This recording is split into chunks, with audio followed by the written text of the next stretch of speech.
So I've been talking about that the secret ingredient is creativity. But what is creativity? How do you guys think about creativity? Well, this gets back to probably how disciplined I like to be with things, but I think that this idea of just wild creativity for creativity's sake actually can be very non-productive. You have to have a basis in some discipline and process first. My experience in working with students on creative projects was that they tend to think it's like the muse coming to pay them a visit. Yeah. And that's very unreliable, and it's really fickle. It's always based, to my way of thinking, in process.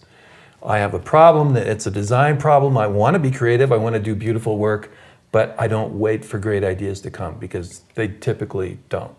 What I need to do is start with list making and understanding the problem at hand, and starting to work within a process. That's what my design course is about, is talking about that process and understanding our palette and the blank canvas. We can go to work right away, do creative work, but working within parameters.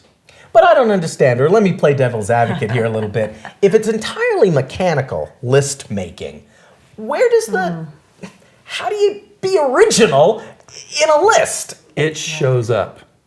It simply shows up. If you don't start with some type of process, you don't know if it's going to show up or not. By saying it simply shows up sounds like, you know, Dave Underwood happens to be a really creative guy, and it's going to show up. Well, I mean, what do you think? How do we get to some sense of when you're creative? Right.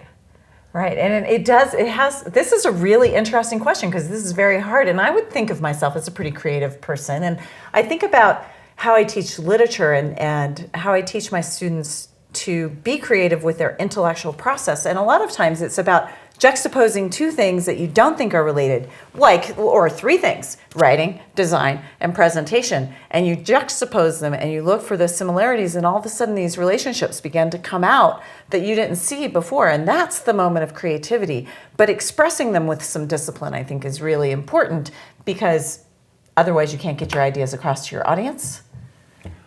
I like to push the idea of process and having a formula, because so many people tell themselves they can't design because I'm not creative. And that's I think why I've really adopted this style of teaching design, is because we're all more creative than we give ourselves credit for. We just don't understand that process. It's like, give a guitar to someone who's never played guitar. Well, they'll be creative, but it's unlistenable. Well, then how do you know when you're unlistenable, when your website is awful, you think you've been creative, right, or you think your sentences are really smart because they have a lot of adjectives, and that's indicating that you're creative. Yeah, how do you know? How do you know? We've talked about fear and self-censoring. How do you know when you should self-censor yourself because you're not being creative, you're being vulgar? And how do you know when you're really being creative? Time and distance. And a second pair of eyes. I was going to come back to that. And learning to be a critical viewer. Yeah. I think if I were to show you guys a blog designer, a web designer, an ad for a magazine that was really awful, you would know it. And when I teach graphic design at Boulder County Jail, my students can see bad design immediately. But when it's their own work, they have a harder time. And I think it's learning to see your work in the broader context of design. In a way, I want to come back to the watchwords of this specialization: clarity, structure, revision. And I think that our discussion of creativity has hit all those things. That if you look at a piece, a website, and you ask yourself, is this clear? Well, then you know it's not really creative. And what Dave was saying about getting some distance and time is really the process of revision. And that's what leads to an understanding of whether you're saying something in an interesting way or not. But it's also what you said about process in the very beginning, that if you don't master the structure, if you don't understand the structure, if you don't understand some of the problems behind what you're trying to solve, then really how can you make anything that's not just a mishmash? And how can you repeat success?